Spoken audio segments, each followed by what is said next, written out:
আমগো অনেক কষ্ট হয় চলাফেরা করতে ভাই। ভাই আপনাদের ইনকাম হয় না? না ভাই ইনকাম রুজি একবারে কম ভাই, জমা উড়াই তারি না, গ্যারেজে গেলে মাহাজন গুলোকে চিল্লাচিল্লি করন লাগে জমা লইয়া। আপনার জীবনে এরকম দেখছেন ঈদের সময় গাড়ি? না ভাই এরকমের দেই নাই, এরকমের চলাফেরা আমরা করি নাই। আজ এই রমজান মাস আমরা যে কষ্ট করে চলতাছি আল্লাহ ছাড়া কেউ জানে না।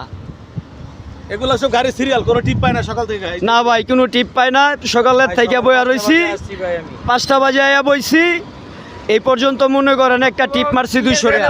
এখন বাজে কয়টা? এখন কয়টা বাজে ভাই? এখন তো ভাই অনেক বাজে, আমি সকাল 5টা বাজে আসছি, এখন 9টা 10টা বাজে গেছে গা, প্রায় এখনও টিপ মারতে পারিনি।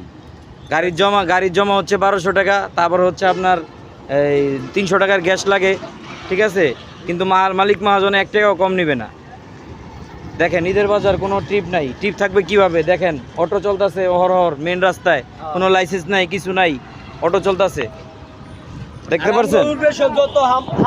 আমাদের উপরে যত হামলা মামলা সব কিছু চলতেছে, আমরা ট্রিপ পাই না রাস্তায়, ঠিক আছে? আমাদের এই যে একটা গাড়ি, আমাদের লাইসেন্স আছে, সব কিছু আছে, তাও আমরা ঠিক মতন গাড়ি চালাই, বৈধভাবে গাড়ি চালাও আমরা চলতে পারি না।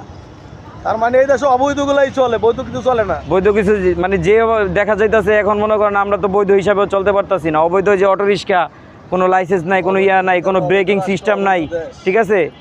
ওরা 50-এর উপরে টান দেয়, কিন্তু ওদের ব্রেকিং সিস্টেম ভালো না, তারপর ওরা চালাইতেছে মেন রাস্তার উপরে। দেখেন হাইওয়ে রাস্তা, ওই যে দেখেন হাইওয়ে রাস্তার উপরে কিভাবে চলতেছে অটো, দেখেন আপনারাই দেখেন।